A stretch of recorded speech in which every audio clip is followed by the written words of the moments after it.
Hi, my name is Patino, and today I'm going to share my understanding um, about the assessment reliability summary for task 16A. I'm sorry. Um, I want to start by saying how I really enjoyed using the Empower Learning tool to find the precise score for the assessments that I provided for the students over that lapse of time. Um, I had never really seen anything of that quality to find such an exact amount of variation or similarities in the kind of assessment that I've used. So it was really impactful for me to look at this tool in a complete different perspective.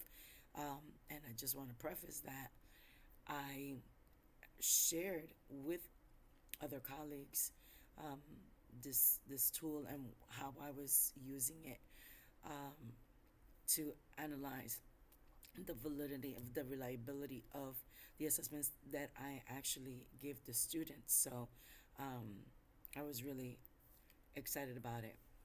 So I guess I wanted to start by saying that I had to do this several times to understand um, what it was that I was looking at, and so I hope that I can explain it as clearly as I possibly can.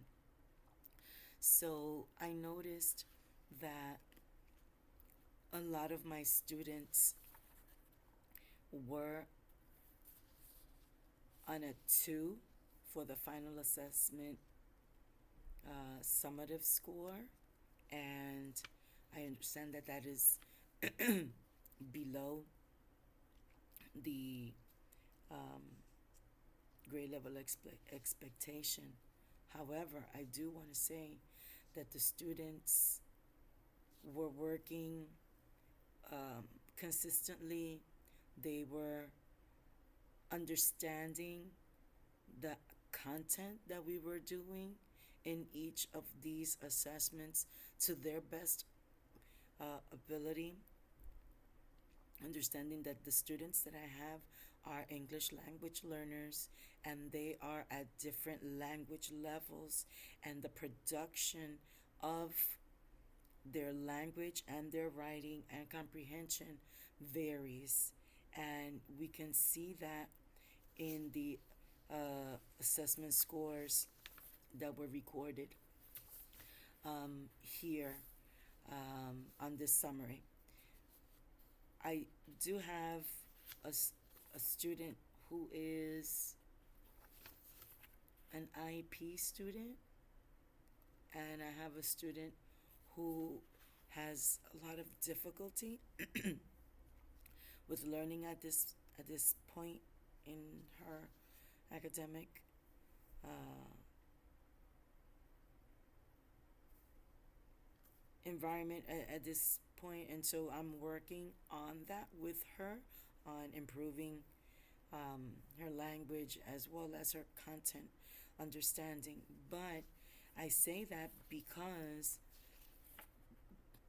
the best fit scores that I saw for these two students, which are student 8 and student 9, really do accurately represent the learning that that student is doing. And so it's a progression with the student, although it doesn't seem like there's a lot of achievement. um, they they do have learning that has taken place.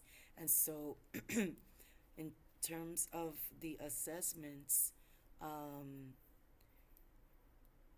for from this point on, I just want to address, I suppose, each of the students, um, and then finish off with something overall or overarching, if I may.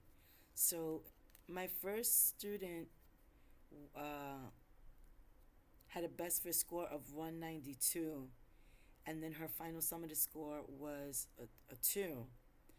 Now, I believe that her best fit was predicted at the linear trend, and so I would say that from the 192, it was like a continuous to that 2.0 score.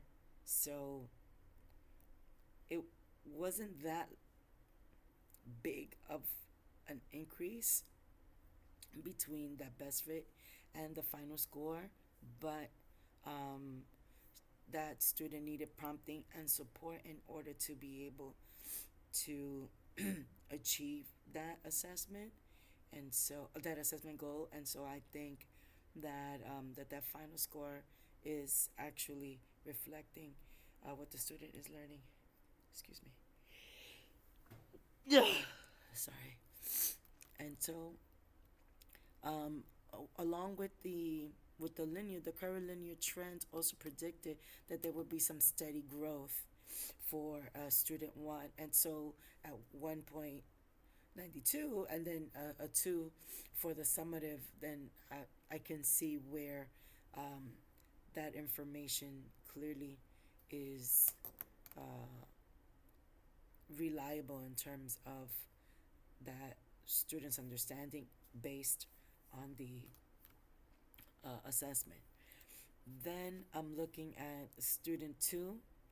So they had a best fit of 177 with a linear trend that was a best fit. And then the final was also a 2.0. And I believe that the student did show growth from the third assessment, from a 1 to a 2. But this is also a student who is new to the country with less than 8 months of English language instruction. And so she is a newcomer, but I also think that the assessment um, is reliable because there was a slight trend in the curvilinear trend that showed that it was a slight loss of 1.5, um, so that would be like the best fit. So it was just a tad of a difference between the best fit for learner linear and curvilinear, excuse me, for this student. Um, but I also think that there was an increase, and I also want to say that the assessments grew in difficulty. Um, so I also think that that has some uh, basis in the progression, that the student was doing some kind of assessment that was a little bit easier, and then as the content um, was more rigorous, then the scores were also going to reflect a little bit of that productive struggle that the student is doing. Although there was learning, it didn't really demonstrate a growth for this particular student. But I do want to say that I am happy with the fact that she does have an assessment score that shows an increase. Um, as a new learner, I think that that was good, and it didn't surprise me because I've seen how she has developed, and so the assessments are um, an accurate depiction of what she was able to do, um, with some support, but more on the independent than with the support. So um, that was a good eye opening situation for me in terms of the assessment. For my student 3, I also have a curvilinear trend in the best fit for 1.91, and her final score was a 2.0 summative, um, with just a little game, you really can't see much based on what the rubric is. So it was sort of like still between that one and two, um, in terms of like production of work. Sometimes the students are not as able to demonstrate their knowledge in written form, than they would in a verbal capacity. Um, but they also had, um, in the linear trend, a growth showing that the curvilinear and the linear were very closely, um, connected in terms of the scores for these two assessments. So overall, I thought that, um, the assessment perhaps didn't show, much of the students' proficiency, um, from the final, to the best fit score. Um, then student 4 had a best fit score of 2.7 with the curvilinear trend, which was predicted to be the closest match, but the linear was also very close, with just a point 0.2 difference. Um, so the best fit was a 2.07, and then for the final summative, it was a 2.0. So it showed that this student didn't make too much gains, and so it also shows that the student was consistent at that level 2 proficiency at this time. Um, so I don't know. I question, um, the validity, the reliability, excuse me, of the task. Perhaps, um, it might have been a little bit more rigorous than, what the student was able to demonstrate in their understanding. So I would uh, take a second look and make some changes to the assessment based on what this, best fit score is showing me, to try to push the student up so that they can get onto that, grade level proficiency. For student 5, here we see that the best fit score was a 3.0 on the average trend. And that made me think of Yusef because, you said that that was not a good thing to have, right? That the average trend, should not be what is prevailing in the student. So I said, "Uh oh, this is not good." But this is the trend that was shown, and then for the final assessment, it was a 3.0 also. So I believe that between the best fit score and the final summative, it showed that the student has a solid level of proficiency, and, that that assessment was rigorous enough for that student. Um, but then if he started at a 3, or if the average of his scores was a 3, then I'm saying to myself, maybe that assessment needed to have another component where I was sort of extending that student's learning, um, but then it wouldn't be the same assessment, for the student. So sort of like a toss up, maybe like an extension activity, and then add it on, um, to that. I'm thinking, but that's what I'm thinking. Um, that this linear trend also showed that his scores, um, might have been declining a little bit after the first assessment. So again, like I said, if the level of rigor from the beginning actually needed to be modified, then the the final summative is showing that perhaps the assessment wasn't, in fact, as rigorous as it could have been. But then again, this is a student who is at more advanced in his language development and is able to demonstrate or articulate a little bit more of his knowledge in this type of written assessment form. So, um, student 6 had a best fit score of 2.77 with the linear trend as the best fit for the first two assessments, and it was very close in the observed scores. But with the curvilinear score, it actually went down and showed a decrease of zero point 0.5,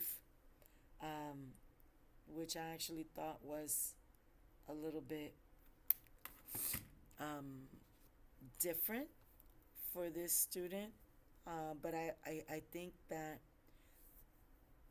for the final assessment, there was an understanding of the task, and the student was able to work and show rigor in their thinking and some productive struggle with vocabulary and whatnot that would help to increase their understanding and apply new learning. So I think that the assessment for this particular student was pretty on task. Excuse me, not on task. Sorry, it was pretty accurate for this task. For students 6, in the average trend, it showed that there was a similar score with only a zero point 0.4 difference from the actual linear. And so again, it just got me to think about, how this average is being calculated. And if I'm creating an assessment based on these standards and looking at these proficiency scales, then I think perhaps I need to look more closely at the criteria that is in these uh,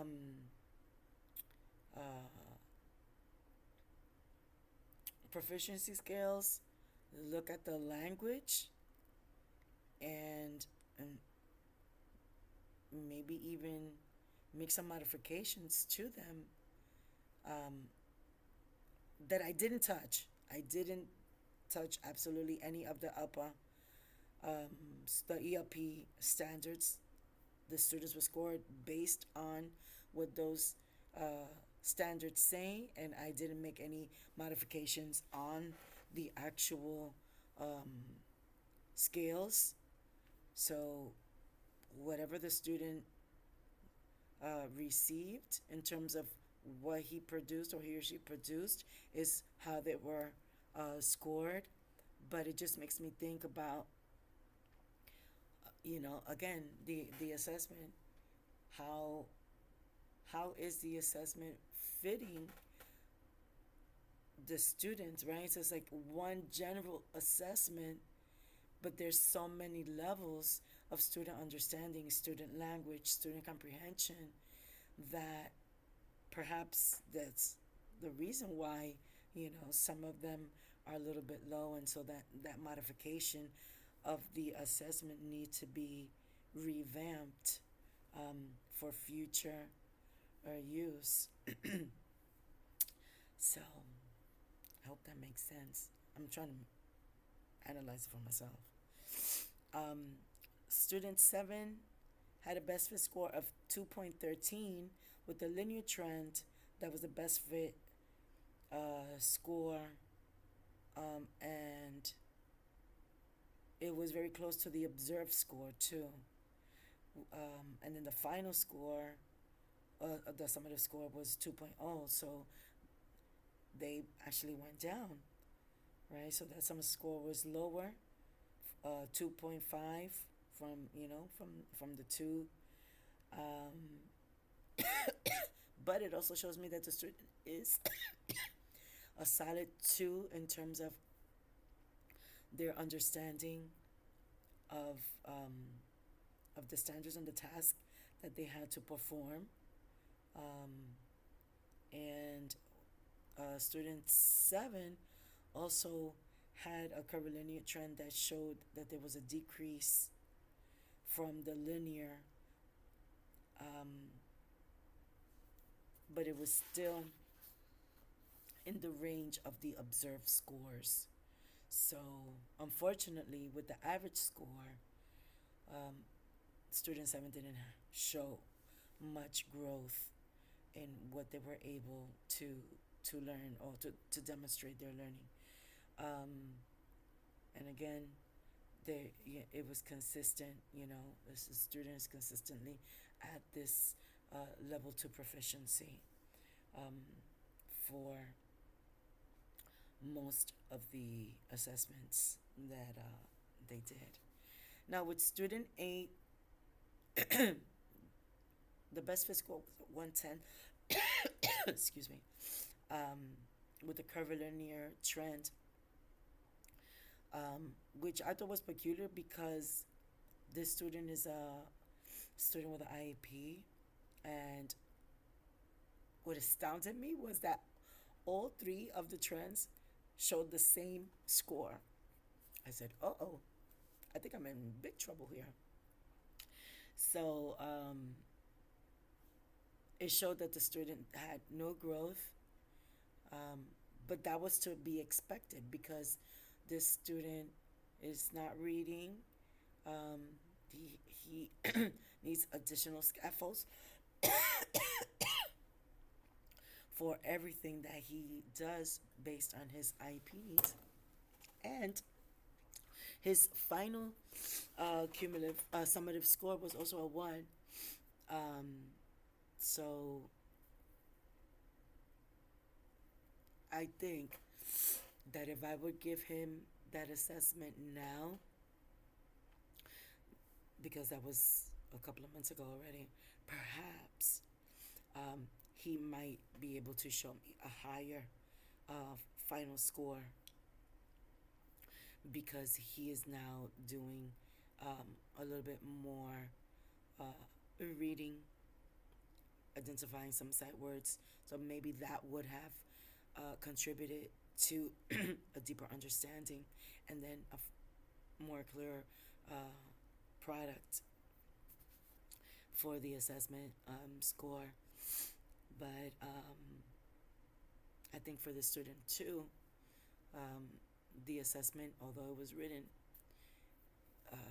could have been verbal and have the student do verbal. However, the student also has problems articulating his thoughts.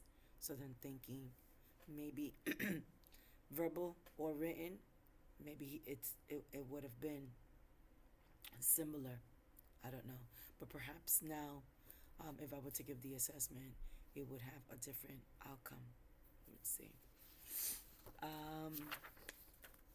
For student 9, the best fit score was a 1.3 with the linear trend that was seen in the last two assessments, showing the student had the highest assessment scores and that they were also close to the observed score. So in the final summative score, which was a 1.5, that reflects an accurate picture of the student's learning. And although it didn't show much gain because the student needed prompting and support to complete the assessment, I think that the student actually had an accurate reading for the average score also because that student shows that they didn't do uh, much gains from the predicted score. Um, so I was pretty bummed out about that because I really thought that this student was going to demonstrate something, but it just shows that that student is not ready at this time, and the assessment um, was more rigorous than the ability of that student at that particular time. Student 10 had a best fit score of 2.87 with the linear trend that predicted the score, and it showed all three trends with the same scores as well. Another like, uh-oh, what is going on? um, and so the chart on the precision chart on the Empower format platform has that there was a decrease in two of the assessments, but for the curvilinear trend, it showed that the students scored a little bit higher, so the trend was sort of like increasing. But then it also dipped, so there was an increase and then there was a decrease on these assessment scores, um, which in a way I saw very clearly because the student had been out for a little bit and so had missed some instruction. So when I gave the assessment, I was a little bit hesitant to see what outcome the student was going to have on the assessment. But um, I don't know how I feel about the student going up and down, increasing and dipping and whatnot. Um, but I want to say that I do like the fact that they have increased. Um, and I think that perhaps the dips might be because the assessment was a little bit more rigorous as the content went progressing. So I wanna make that correlation there, if that's valid. I hope. So student 10 had an average trend that predicted no gains in that student learning. However, the scores were almost at proficient and they were a little bit lower than the observed score, with the exception of that final summative score, which was 2.5. So just a little bit towards that 3. um, and I mean that could have been just in terms of like a grammar, right? So it's just like some portion of that assessment, excuse me, of that proficiency scale dropped down one point of it, some several bullets. One of those um, pieces for the standard wasn't met, and so that just brought that student score just a little bit below what the proficiency score was. So I want to say that that student could have just increased just a little something that they did differently, could have made that assessment demonstrate more understanding. Um, we'll, we'll just see. But I do think um, that the student has shown some level of understanding, and that is uh, prevalent in the dips, right, and the spikes that that student demonstrates in the assessments. And so now on student 11, yay. So the best fit was a 2.0 with the linear trend showing that best fit score, and for the curvilinear trend, it shows that the assessment score was decreasing steadily, which makes my heart just sink, because he started low and then was like, it was a little steady, then it went down even more in the last two assessments. Um, but Student 11's average trend shows that there was just a difference of zero point 0.5 from that best fit score that was the linear trend. So um, I think that that student's final summative um, didn't show much improvement, and he didn't demonstrate or was able to apply that the new skills um, in that particular assessment. But I think there was learning um, connected to that structure of language, um, but it wasn't as accurate, and so that's why the proficiency score um, was low for this particular student 11. Um, and what I've learned so far, I think I've been saying it all along, just trying to wrap up here. I think that using this platform, this calculator, um, really helps me as a teacher to see how some assessments don't really uh, demonstrate the precise student learning. I also think that some assessments may not be as reliable as we would think for students' understanding. Um, but then again, it does have its high points where I think that the students that were able to achieve that proficiency were able to meet it, and that proficiency, that assessment at their proficiency level was actually reliable. So I guess my takeaway, if I'm gonna sum this up, is I'm gonna have to create different um, kinds of assessment and really look at how and what I'm going to be focused on in each of these assessments, um,